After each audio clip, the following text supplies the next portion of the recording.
Shalom Aleichem, uma paz a todos. Aqui é Morei Yonassi Berraio para mais um comentário, nossa Parashat HaShavua, nossa porção semanal de estudo da Torá. Esta semana estamos debaixo da Parashat Re'eh, da porção Veja. Essa porção fala de um dos assuntos que são mais importantes da Torá, inclusive no que diz respeito à nossa relação com o Criador. Quando a gente conhece alguém, a gente sempre se depara com uma outra visão do mundo, uma outra forma de perceber o mundo. Nós temos, cada um de nós, a nossa própria percepção, a nossa própria visão do mundo. Mas quando a gente conhece uma outra pessoa, um outro ser, e a gente conversa e a gente vai conhecendo aquela pessoa, na medida que a gente vai conhecendo aquela pessoa, a gente também vai entendendo um pouco como é a visão dela do mundo. E nesse momento a gente percebe que o mundo pode ser visto e observado por mais de um ponto de vista. E é dentro desse conceito de que não existe uma única forma de enxergar a vida, que não existe uma única forma de enxergar o mundo, que nós temos a Parashá dessa semana. A Parashá Re'eh significa literalmente veja. Ela começa falando, na verdade, de dois princípios muito importantes, que é o princípio da Berachá e o princípio da Kelalá. Berachá significa bênção e Kelalá significa maldição. O texto é muito claro. O primeiro pasuk, o primeiro versículo da Parashá diz que as mitzvot, os mandamentos do Eterno, mitzvot Hashem, os mandamentos do Eterno, eles trazem bênção. Quando a gente obedece os mandamentos de Deus, quando a gente ouve sua voz, quando a gente procura guiar as nossas vidas pelos mandamentos de Hashem, como resultado da nossa vida haverá berachot, haverá bênçãos. Singular, berachá, bênção, e plural, berachot. Mas também tem um outro lado da história. A mesma porção nos informa que se a gente desobedecer ao Eterno, se não ouvirmos a sua voz, se quisermos fazer as coisas não pela vontade de Hashem, mas qualquer outra vontade que contraria a vontade de Hashem, então nós iremos experimentar na nossa vida aquela lá. Aquela lá é a maldição, é o resultado da desobediência. Então a obediência tem um resultado, e esse resultado da obediência Deus chama de berachá, de bênção. E a maldição também tem um resultado. E o resultado da desobediência, quer dizer, é a maldição. Tá? Então, tanto a bênção tem um resultado, quanto a maldição tem um resultado. Ambos são resultados da nossa interação com os mitzvot. É um princípio que não é difícil de entender, mas é muito fácil de entender. O difícil mesmo é de viver. Tá? Mas o princípio aqui é, se a gente obedece os mitzvot, os mandamentos do Eterno, nós vamos ter como resultado das nossas vidas berachá, bênção, ou plural, berachot. O outro lado é, se a gente desobedecer os mandamentos do Eterno, nós teremos em nossa vida kilalá, maldição, ou plural, kilalot. Então, esses dois princípios são muito importantes, porque aqui Deus nos está revelando uma das coisas que se repete muito na nossa vida. Na vida de qualquer ser humano, a gente experimenta o bem e o mal. A gente experimenta momentos de conforto, momentos de prazer, momentos de alegria, mas também experimentamos momentos de desconforto, de desprazer, de tristeza. E nesses momentos, a gente sempre pergunta, por que está passando pelo mal? Por que a gente passa por momentos de tristeza, por momentos de sofrimento? Uma pergunta racional. Faz parte do processo natural da cognição da nossa inteligência. A gente perguntar o porquê da dor, o porquê do sofrimento. Afinal das contas, nós não queremos sentir dor, nós não queremos sentir sofrimento. A gente quer o bem, a gente quer estar em um estado de constante de felicidade. É isso que o ser humano busca. Tá? Nessa Parashá, o Eterno nos mostra. Ele nos diz. Aqui no texto diz que quando Israel atravessasse o Yarden, o Jordão, estaria duas montanhas. Deus disse que uma montanha é a montanha Gerizim, e a outra montanha é a montanha Ebal. Eu disse que na montanha Gerizim deveria se ter um número X de tribos que anunciariam as bênçãos da Torá. E na montanha Ebal, que é a montanha da maldição, seria um número X de tribos que anunciariam as maldições. E aí nós terminamos nossa perachá. É importante colocar isso aqui, porque nós estamos falando, dentro, claro, da leitura do ciclo trienal. Aqui nós estamos falando de algo muito importante, algo que é repetitivo na vida de toda pessoa. Todos nós vamos experimentar momentos bons e momentos ruins, momentos de bênçãos e momentos de maldições. A questão é como que nós interpretamos esses momentos, como que nós entendemos esses momentos, como que nós enxergamos esse momento. A Parashá Terei vai elevar a nossa percepção da vida. Ela vai nos ensinar que nem tudo que a gente pensa que é aleatório. E nem tudo que a gente pensa que é por acaso. A Perashá, direi, faz-nos compreender que Israel estaria entrando numa nova fase da sua história. Vamos contextualizar essa Perashá no seu contexto histórico. Israel está saindo do deserto. Está prestes a entrar na Terra Prometida. O Xerabim está transmitindo os últimos ensinamentos antes de terminar a sua sagrada missão como guia do nosso povo, como mestre da sabedoria infinita. O Xerabim, portanto, está dizendo para nós, vocês têm dois destinos aqui na frente. Um destino vocês podem ter, que é o destino de bênção, de Berahá. Que é se vocês entrarem na Terra Prometida e buscarem fazer tudo o que Hashem nos ordena, tudo o que Hashem nos manda. Se vocês procurarem praticar os mitzvot, os mandamentos como Hashem ordena, vocês vão ter como resultado as bênçãos da Torá. O outro lado também é verdadeiro.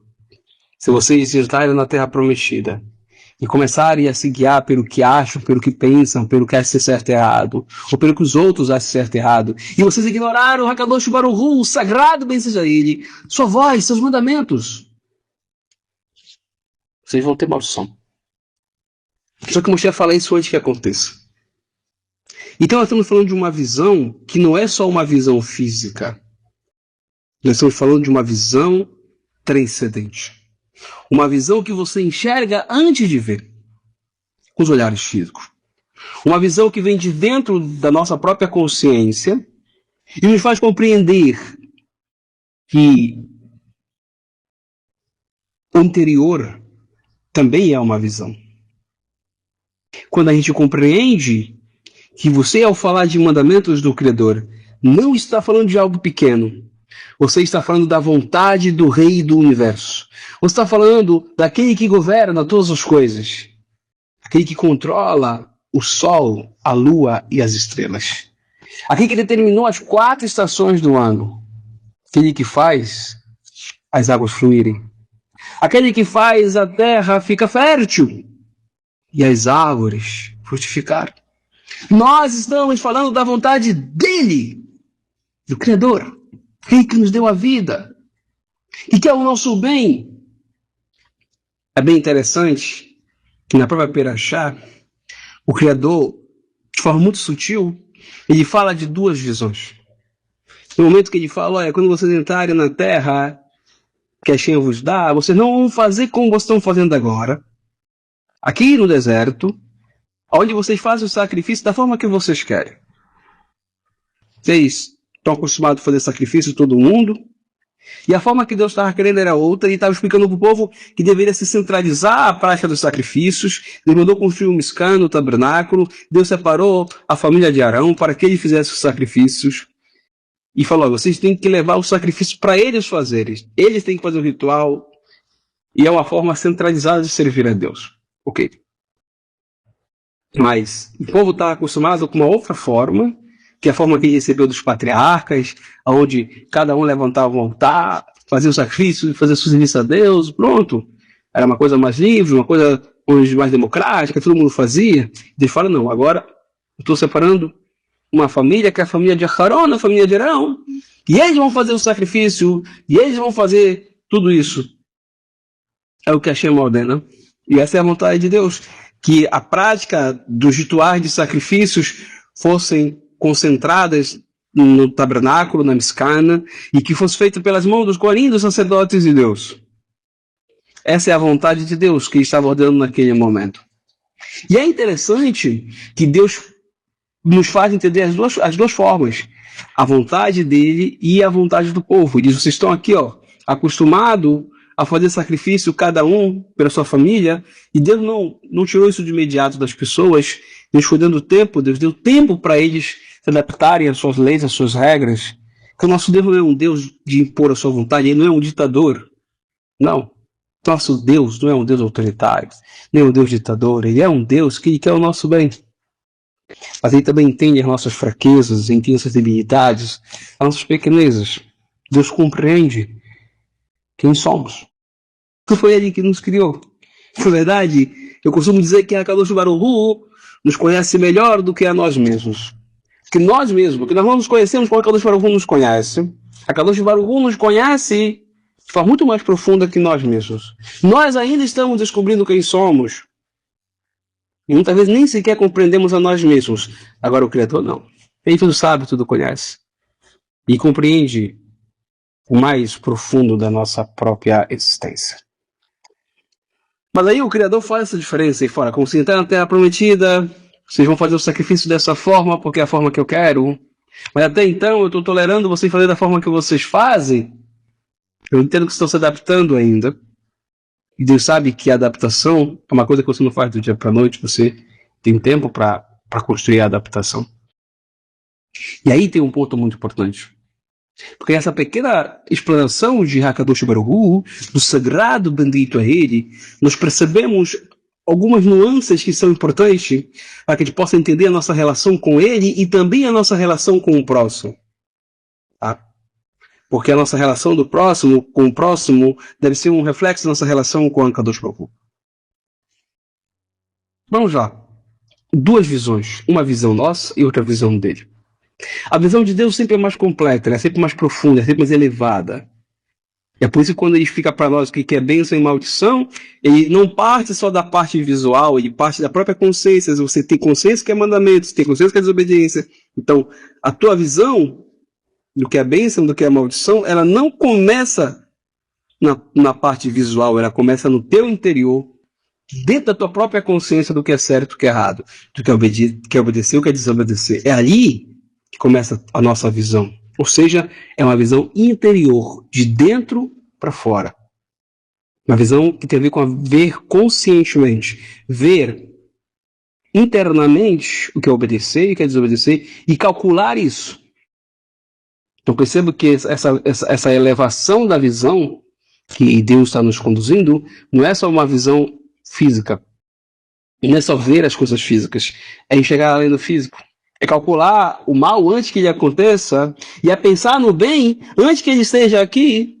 Mas também entender que quando você faz o que Deus falou, você cumpre os mandamentos de Deus, você vai ver com os próprios olhos físicos as bênçãos do Criador. E também se você desobedece os mandamentos de Deus, você também vai ver com os seus próprios olhos físicos a desobediência. Então a Parashat Terei, ela vai falar tanto dessa visão, que é uma visão visível fisicamente, mas também ela vai falar dessa visão interior. E aqui nós temos um ponto muito importante. Por quê? A Parashá, portanto, ela está elevando a nossa capacidade de enxergar as coisas. Ela está dizendo o futuro, que ainda não está visível entre os teus olhos, eles podem ser moldados hoje, e pode ser moldado hoje pelas ações de hoje. Se hoje, que eu estou vivo, que eu estou consciente, eu fizer ações proativas em prol do futuro que eu quero, daquilo que eu realmente quero construir, eu estou construindo já meu futuro. Mas não pela visão dos olhos, mas pela visão interior. A mesma coisa acontece na desobediência. Quando você está aqui desobedecendo e você escolhe desobedecer, você pode não estar vendo a consequência. Você pode não estar vendo a calamidade. Mas você está nesse momento construindo a consequência e a calamidade. Parashat Re'eh vem nos ensinar que a bênção e a maldição não acontece aleatoriamente. E nós participamos delas. Nós temos a parte ativa nossa, que são nossas escolhas, que são nossas decisões, as nossas ações. E também tem um fator do eterno, que é aquele que determina como que a vida funciona. Então, bênção e maldição, portanto, tem dois lados. Tem um lado do Criador e tem um lado da criatura. E há uma interação dessas duas vontades. Então eu posso viver uma vida enxergando a vida do jeito que eu quero, que eu acho ser certo, que eu acho ser verdadeiro. Ou eu posso fazer o que essa perachá me convida a fazer, que é começar a olhar a vida pelo olhar do Criador. Começar a entender que antes de eu existir, já existe um Deus. E estabeleceu leis, princípios, regras que regem o universo, que sustenta a própria existência, que mantém o equilíbrio, a ordem, a disciplina de tudo. E que nem tudo se resume à minha vontade, o meu querer, e o que eu acho ser certo ou errado. Mas sim o que de fato é certo ou errado. Sim, o que de fato equilibra a vida, o universo e a rotação das coisas. Eu posso achar que tudo se resume à minha visão limitada. Mas a verdade é que a nossa visão não é completa. A visão do Criador é completa, porque ele sim tem uma visão panorâmica. Portanto, meus caros, a Parashat Re'eh nos convida a sair do nosso mundinho e perceber que se por um momento deixarmos a voz de Hashem fluir do nosso interior, guiar-nos, orientar-nos, nós podemos enxergar a vida de forma superior.